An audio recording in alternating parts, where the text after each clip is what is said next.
Previous video में हमने question number 1 से लेके 4 तक का आंसर लिख चुके थे, है ना, पहले चैप्टर का। अब इसमें क्वेश्चन नंबर 5 है, explain how fertilisers are different from manures. Okay, basically fertilisers और मैन्योर्स में डिफरेंस पूछ रहा था। हम लिखेंगे आंसर ऐसे करके, the difference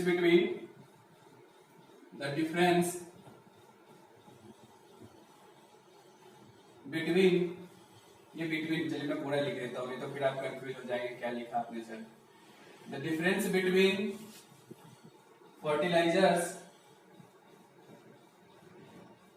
fertilisers and manure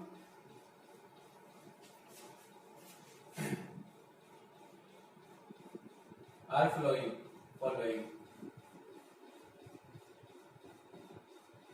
ठीक है, इस तरीके से हेडिंग दी है हमने। एक तरफ लिख देंगे fertilisers,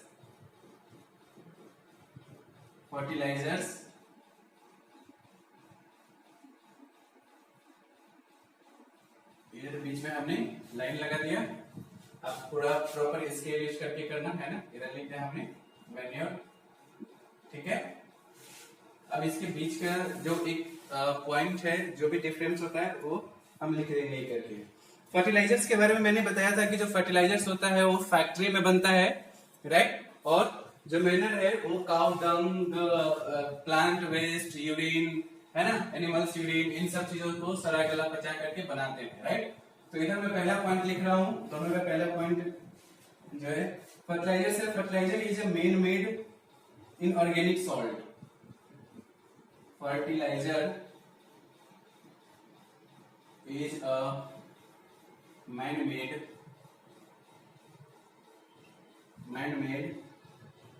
inorganic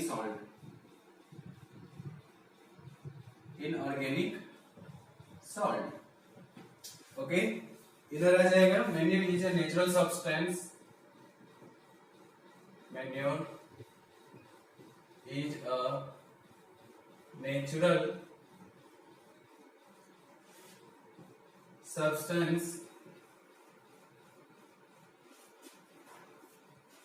substance obtained by the decomposition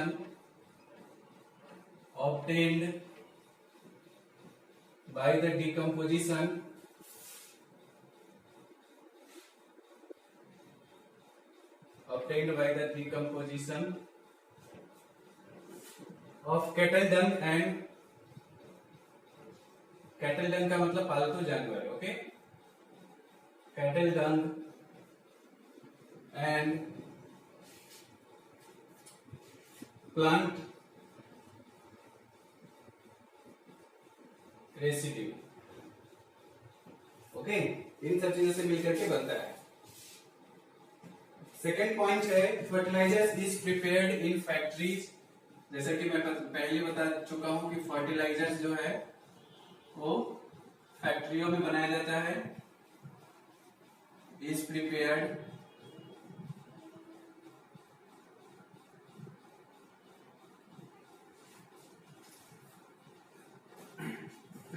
in factories. जो मैनमेड जो मैन्योर है वो फील्ड में बनाया जाता है, और किसान अपने घरों में या कहीं भी खुले फील्ड में जो छोटा सा गड्ढा खोद करके उसमें सब्सिडी डाल देते हैं, वहां पे वो सबसे करने लगता है। कैन बी, तो manure can be prepared in the field,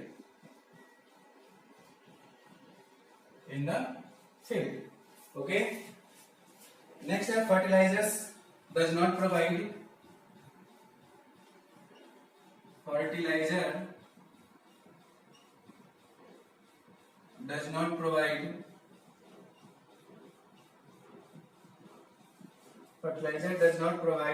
any humus to the soil,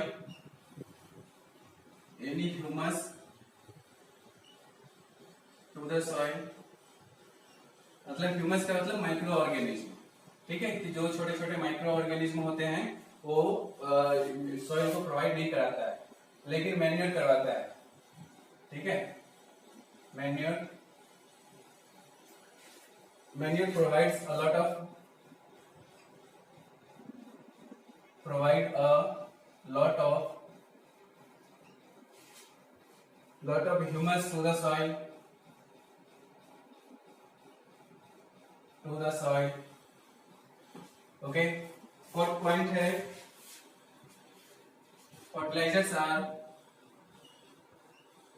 fertilizers are very rich in nutrients, in plant nutrients, plant भी लिख सकते हैं, nutrients भी लिख सकते हैं, plant nutrients like nitrogen, phosphorus, nitrogen, phosphorus,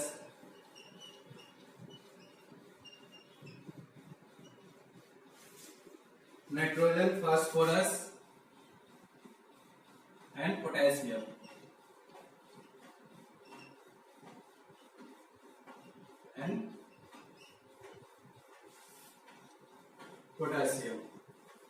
ठीक है,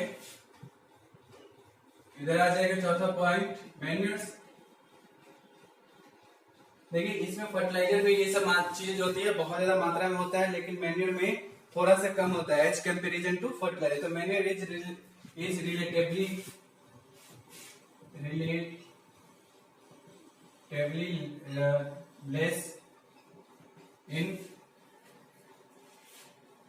less rich in plant nutrients। ठीक है, ये हो गया कि इन दोनों के बीच का डिफरेंस हो गया क्वेश्चन नंबर 5 का। ओके, तो आपको अपने नोटबुक में इसी तरीके से लिखेंगे जैसे मैंने लिखवाया है, आप प्रॉपर इसी तरीके से लिखें तो बेहतर है ना। क्वेश्चन नंबर 6 है व्हाट इज इरिगेशन। ओके, तो इसके लिए पहले इसको मिटाना पड़ेगा हमें। क्वेश्चन नंबर 6 लिखने के लिए मैं इसको मिटा देता हूँ। बुक में भी ये चीजें दिया हुआ है, बुक में से भी देख के लिख सकते हैं। ठीक है, इसका answer question number 6, question number 6 में है व्हाट इज इरिगेशन। तो पहले तो हम इरिगेशन का डेफिनेशन लिखेंगे, इसके बाद कहता है कि 2 मेथड बताइए जिससे पानी के बचाव हो रहा हो, वो वाले मेथड लिखिए। इरिगेशन ज्यादा ऊपर लिख देगा, दिख नहीं रहा है, ओ ज्यादा ऊपर हो गया। तो ठीक है, मैं कोशिश करूंगा आंसर नीचे लिखूं। ठीक है, जो चीजें अगर आप नहीं लिख पाते हैं वीडियो में, जैसे मैं रफ कर देता हूँ, नहीं लिख पाते हैं तो आप पॉज करके लिख सकते हैं। ठीक है, पॉज करके वीडियो पॉज करके प्रॉपर तरीके से नोट्स बनाइएगा। मैं कभी भी आपको बोल सकता हूँ कि नोट्स जो आपने बनाया है उसको फोटो खींच के सेंड कीजिए चेक करने के लिए। ठीक है, तो हम देखते हैं कि देखिए इरिगेशन क्या होता है। इरिगेशन मैंने बताया था कि जो खेतों में पानी डालने की प्रोसेस है उसको हम क्या करते हैं, इरिगेशन करते हैं। The artificial method of watering, the artificial का मतलब होता है कि मतलब मनुष्य के द्वारा बनाया गया चीजें, है ना। आर्टिफिशियल मेथड, एक तो नेचुरल मेथड होता है जो बरसात के द्वारा, बरसात से होकर के खेतों, बरसात होती है तो खेतों में पानी लगता है, राइट। तो वो तो नेचुरल है, वो भगवान के द्वारा। आर्टिफिशियल मतलब हम लोगों ने बनाया है। The artificial method of watering the plant,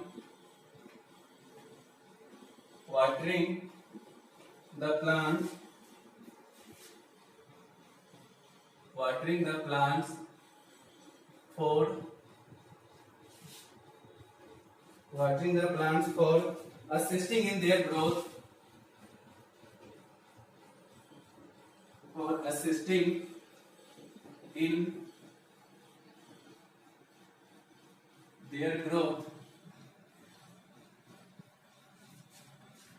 is called irrigation।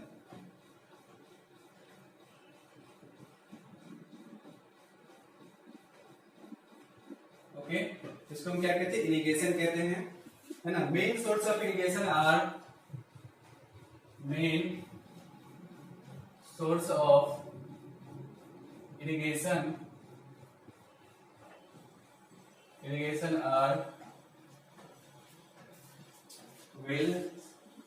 कुआं होता है मेन सोर्स, यानी ट्यूबवेल होता है, रिवर्स होता है, लेक होता है। ठीक है, ये सब चीजें क्या है, ये सब मेन सोर्स है ना। एंड लेक लिख लीजिए, एंड लेक, ये सब इसके मेन सोर्स है। क्वेश्चन नंबर 6 का 2 पार्ट है, पहला पार्ट का आंसर ये हो गया। अब क्वेश्चन नंबर 6 में कहता है कि दूसरा वो पार्ट, 2 मेथड बताइए जिससे पानी हमें कम खर्च हो। ठीक है, 2 मेथड व्हिच हेल्प अस, तो पैराग्राफ चेंज करके नीचे से लिखेंगे यहां से 2 मेथड्स, या 2 मेथड भी लिख सकते हैं, which help us to conserve water, to conserve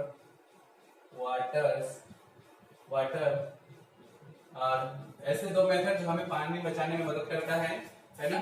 और नीचे है, मतलब पहला कौन सा, स्प्रिंकलर मेथड। ठीक है, स्प्रिंकलर मेथड है।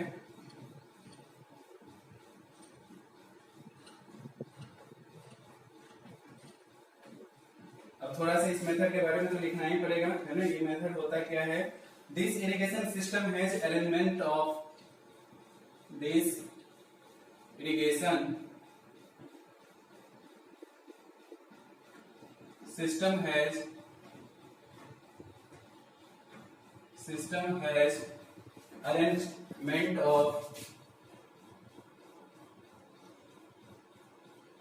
arrangement of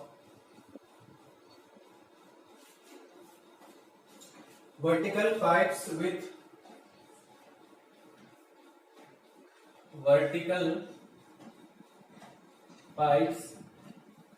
rotating nozzles,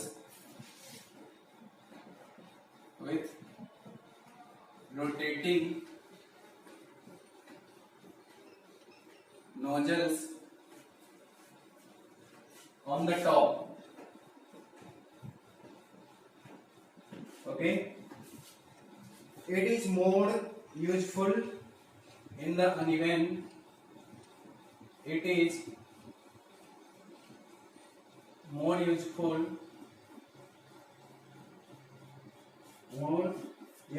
in the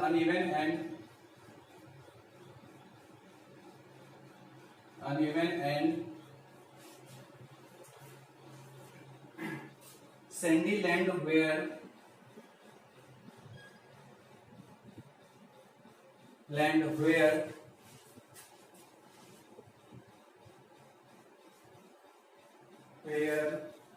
sufficient water is not available. Sufficient water is not available. ये बेसिकली एक प्रकार का, इसमें जो पाइप होता है ना, वर्टिकल पाइप से कनेक्ट होते हैं, नोजल होता है एकदम टॉप पे, और उस पाइप को हम मोटर से कनेक्ट करते हैं। जब मैं ये सिस्टम बताया था, है ना, तो इरिगेशन का टॉपिक बताया था वीडियो लेक्चर नंबर 5 में, तो उसमें अच्छे से मैंने इसके डिस्कस भी किया है। अगर आपको कोई भी कंफ्यूजन होगा तो वीडियो लेक्चर नंबर 5 दोबारा से देखिएगा। ठीक है, आपको वो सारी चीजें दोबारा सब याद हो जाएगा, राइट, रिमाइंड हो जाएगा। लेकिन अभी मैं बता दूं कि ये वर्टिकल पाइप से कनेक्टेड होता है। वर्टिकल पाइप होता है, इसमें नोजल लगे होते हैं। जैसे पाइप के अंदर पानी का प्रेशर बढ़ता है, नोजल खुल जाता है और पानी का ऐसे ऐसे करके छिड़काव होने लगता है बरसात की तरह, है ना। तो वहां पे ये बहुत ज्यादा यूजफुल है। कहाँ पे, जहाँ पे सतह जो है खेत का वो समतल नहीं है, या फिर जहाँ पे बालू वाली मिट्टी है ना, सैंडी सॉइल है, जैसे यहाँ पे गुजरात में या फिर पहाड़ी वाले इलाके में, इन सब जगह पे ये बहुत यूजफुल है। दूसरा है drip irrigation system. Drip irrigation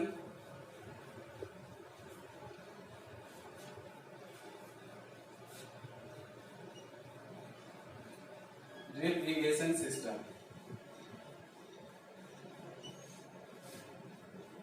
ठीक है। ड्रिप इरिगेशन सिस्टम में कहता है कि दिस इरिगेशन सिस्टम, इसमें ड्रॉप बाय ड्रॉप प्लांट के जड़ में, रूट में ना पानी गिरता है, राइट। ये मैंने बताया था आपको, ये भी वीडियो लेक्चर नंबर 5 में अच्छे से एक्सप्लेन किया मैंने। हैज एन अरेंजमेंट ऑफ, इसमें इस प्रकार का अरेंजमेंट होता है,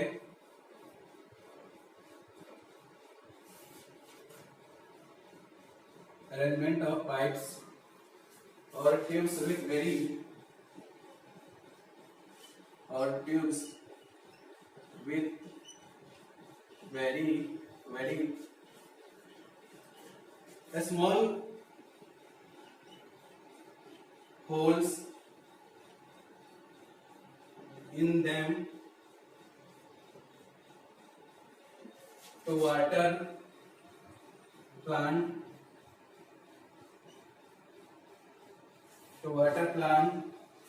drop by drop just at the base of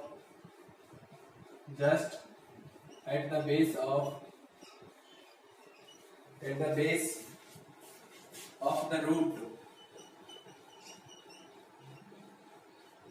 of the root.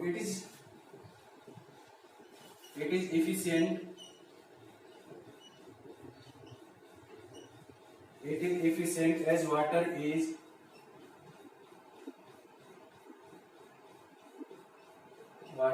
not wasted at all. इसमें क्या होता है, ड्रिप इरिगेशन सिस्टम में ये ऑल ई डबल है ना, इसमें क्या होता है कि प्लांट के जड़ में पानी बिल्कुल रूट के बेस है ना गिरते रहता है, तो इसमें पानी की बिल्कुल भी कोई बर्बादी होता नहीं है, राइट। इस तरीके से ये हमारा हो गया क्वेश्चन नंबर 6। क्वेश्चन नंबर 7 है कि क्वेश्चन नंबर 7 में कहता है if what is sown in the kharif season, कहता है गेहूं को अगर हम खरीफ सीजन में, मतलब व्हीट क्या है, रबी क्रॉप्स है, उसको अगर खरीफ सीजन में उगाया जाए, है ना, सीजन बोया जाए, तो व्हाट विल हैपन, डिस्कस, तो क्या होगा ये हमें बताना है। देखिए गेहूं को कम पानी की आवश्यकता है, अगर उसको बरसात के दिनों में हम उगा देंगे तो बहुत ज्यादा पानी लगेगा, बरसात होगी तो गेहूं के खेतों में पानी लग जाएगा, तो पहले तो फसल हमारा बर्बाद हो जाएगा, है ना, सारा फसल ही खराब हो जाएगा। दूसरी बात, उसकी वजह से सारा फसल खराब हो जाएगा, गेहूं के पेड़ मर जाएंगे, तो क्या होगा कि फसल का उत्पादन यानी यील्ड हमारा बहुत कम होगा। वही हमें लिखना है, wheat crop is sown from, question number 7 का आंसर है wheat crop is sown from November December. गेहूं की खेती कब होती है, गेहूं की बुआई नवंबर में होती है ना, 15 नवंबर से लेकर 15 दिसंबर तक गेहूं बोने के बहुत अच्छा समय है, ये वैज्ञानिकों के द्वारा बताया गया समय है, ठीक है। मैं इसलिए बता रहा हूँ क्योंकि मैं भी एक किसानी हूँ। तो मार्च अप्रैल है ना, उसमें 15 नवंबर से 15 दिसंबर के बीच में बोइए तो बहुत अच्छा फसल आता है, ठीक है। तो नवंबर दिसंबर से लेकर मार्च अप्रैल तक में इसको बुआई, मार्च अप्रैल में इसकी कटाई होती है ना। It is grown in winter season, it is grown in winter season, ये ठंडे के मौसम में इसकी खेती अच्छी होती है। ठंड में जितना ठंड ज्यादा होगा उतनी ज्यादा गेहूं होगा, है ना। इसलिए आप देखते होंगे कि कुछ ऐसे राज्य, भारत के कुछ ऐसे राज्य है जहाँ पे ज्यादा ठंड पड़ती है, वहां पे गेहूं ज्यादा होती है, जैसे पंजाब, हरियाणा, बिहार, उत्तर प्रदेश, इन सब स्टेट में ठंड ज्यादा पड़ती है, इसलिए गेहूं की फसल अच्छी होती है। जिस साल जितना ज्यादा ठंड पड़ेगी उतना गेहूं का अच्छा फसल होगा, ठीक है। And required winter season, winter ही रहने दीजिए, and requires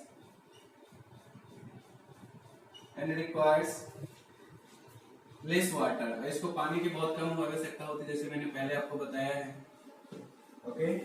if wheat is sown, यदि गेहूं की बुआई अगर wheat is sown in kharif season, अगर किया जाए खरीफ सीजन में, खरीफ सीजन इट्स प्रोडक्शन, मतलब कि इसका उत्पादन क्या होगा, इट्स प्रोडक्शन कम होगा, right. Production will be decreased, कम हो जाएगा, जैसे कि मैंने आपको पहले बताया था, डिक्रीज कंसिडरेबल, इसके प्रोडक्शन क्या होगा, उसके कंसीडर में कम हो जाएगा, राइट। तो ये तो हो गया हमारा क्वेश्चन नंबर 7। अब question number 8।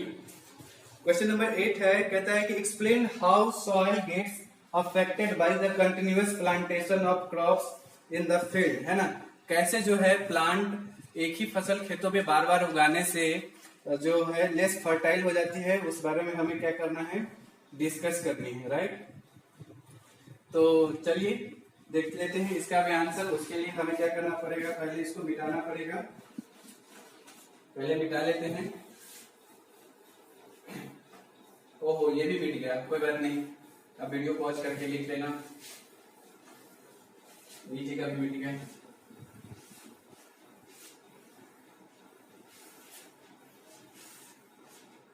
Which crops is sown इन नवंबर दिसंबर, इतना ही लिखा हुआ था आगे। चलिए कोई बात नहीं, आप लिख लेना वीडियो पॉज करके।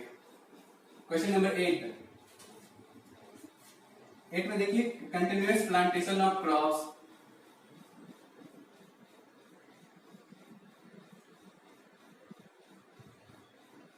continuous plantation of crops makes the soil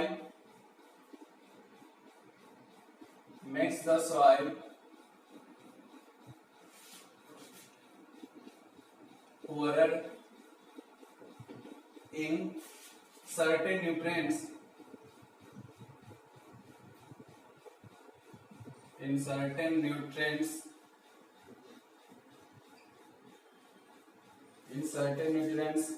as the crops take up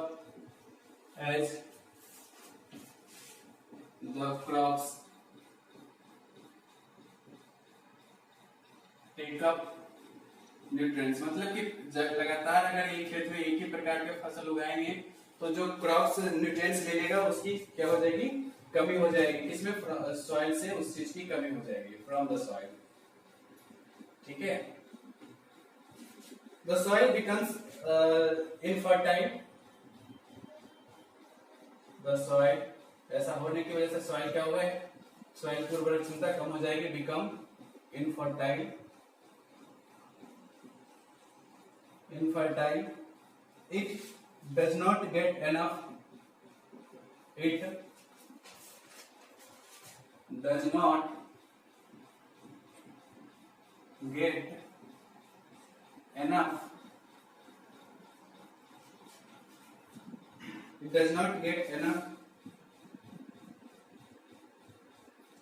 time to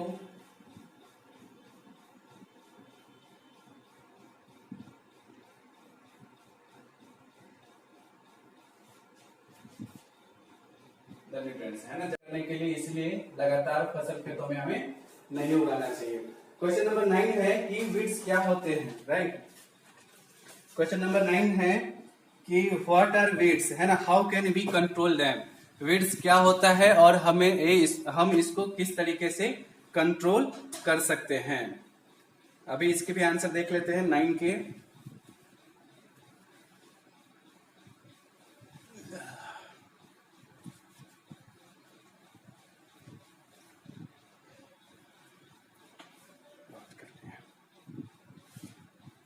okay, question number 9 का आंसर। तो पहले तो आप लिखेंगे वीड्स होता क्या है ना। एक ही क्वेश्चन में 2 पार्ट है, वीड्स, ठीक है। वीड्स होता क्या, बेसिकली जो अनडिजायरेबल और अनवांटेड प्लांट्स है जो खेतों में नेचुरली उगाते हैं, ठीक है, उसको हम वीड्स कहते हैं। तो undesirable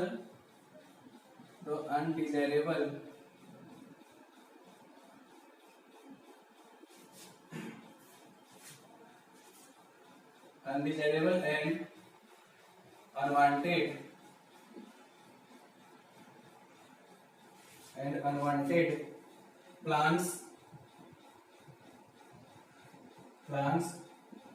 which grow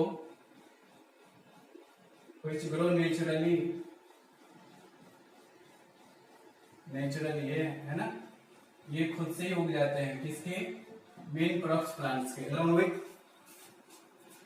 the crop is called weeds, ठीक है।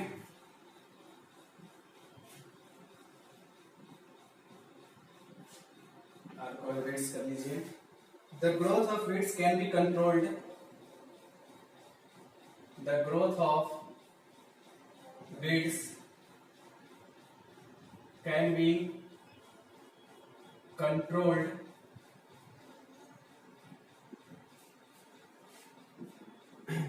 by adopting many ways.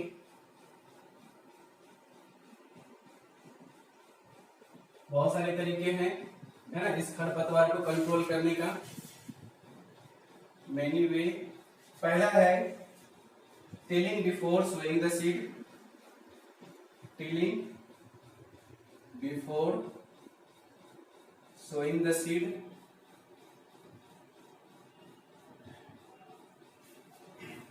Okay.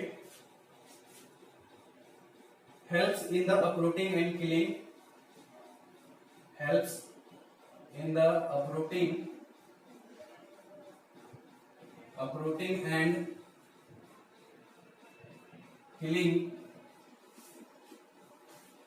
killing of weeds. Killing of weeds which make them dry up. Which make them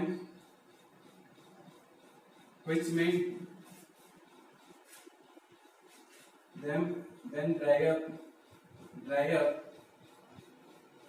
then dry up and get mixed with the soil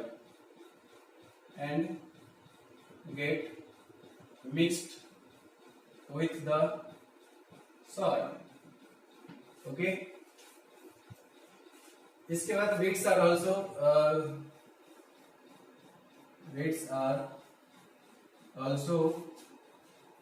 controlled by using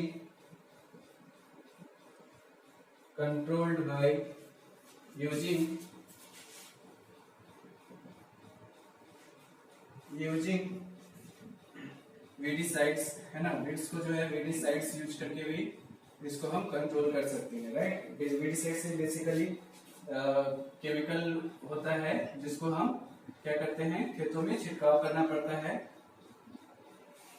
weedicides are sprayed in the field to kill the weeds। weedicides को खेतों में spray करके हमें weeds को मारना पड़ता है, right. ये हो गया क्वेश्चन नंबर 9। क्वेश्चन नंबर 10 में कुछ चीजें दिया हुआ है, स्टेप बाय स्टेप, है ना, उसको अरेंज करना है। तो मैं लिख नहीं रहा हूँ, उसमें ज्यादा टाइम लगेगा, मैं सिर्फ सीक्वेंस लिख दे रहा हूँ कि आपको कैसे अरेंज करना है। देखिए क्वेश्चन नंबर 10 के लिए पहले उसका अगर आंसर लिखना है तो पहला जो है, पहला में आएगा 5 पहले, है ना, इसके बाद आएगा 6, इसके बाद आएगा 7, इसके बाद आएगा 2, इसके बाद आएगा 3, इसके बाद आएगा क्या 1। आप इस तरीके से अरेंज करिएगा। 5 में देख लीजिए क्या है। 5 में जैसे कि 5 में है ना, प्रिपरेशन ऑफ सॉइल पहले आएगा, इसके बाद 6 है क्या, प्लॉइंग ऑफ फील्ड, है ना, प्रिपरेशन ऑफ सॉइल आएगा, उसके नीचे उसके बाद प्लॉइंग ऑफ फील्ड आएगा, इसके बाद आएगा 4 स्टेप क्या हमारा, सोइंग, प्रिपरेशन ऑफ सॉइल हो जाएगा तो प्लॉइंग ऑफ फील्ड, तो सोइंग आएगा, सोइंग के बाद क्या आएगा, एडिंग मैन्योर्स, तो फिर मैन्योरिंग मतलब 7 के बाद 2 आएगा, इरिगेशन के बाद क्या आएगा, 3rd स्टेप मतलब कि हार्वेस्टिंग, है ना, फसल की कटाई, और लास्ट में आएगा कि उसको हमें शुगर केन या मशीन तक लेके जाना है, शुगर फैक्ट्री तक लेके जाना है, ठीक है। तो ये स्टेप है क्वेश्चन नंबर 10 का। और क्वेश्चन नंबर 11 में जो बनाने हैं वो आपको खुद बनाना है, आप खुद बनाइए, ठीक है, वो आपसे हो जाएगा खुद ही, ओके। तो इस तरीके से चैप्टर फर्स्ट का पूरे क्वेश्चंस का आंसर हो गए। आप इसको प्रॉपर तरीके से नोट्स बनाएं। और प्लीज एक चीज लास्ट में मैं बोलना चाहूंगा कि अगर अभी आपको असाइनमेंट मिलने वाला है या मिला है साइंस का, तो उसके सारे क्वेश्चंस को अच्छे से लिख करके और उसको रिमाइंड करिए, क्यों आपका टेस्ट भी होने वाला है नेक्स्ट वीक में। Thank you.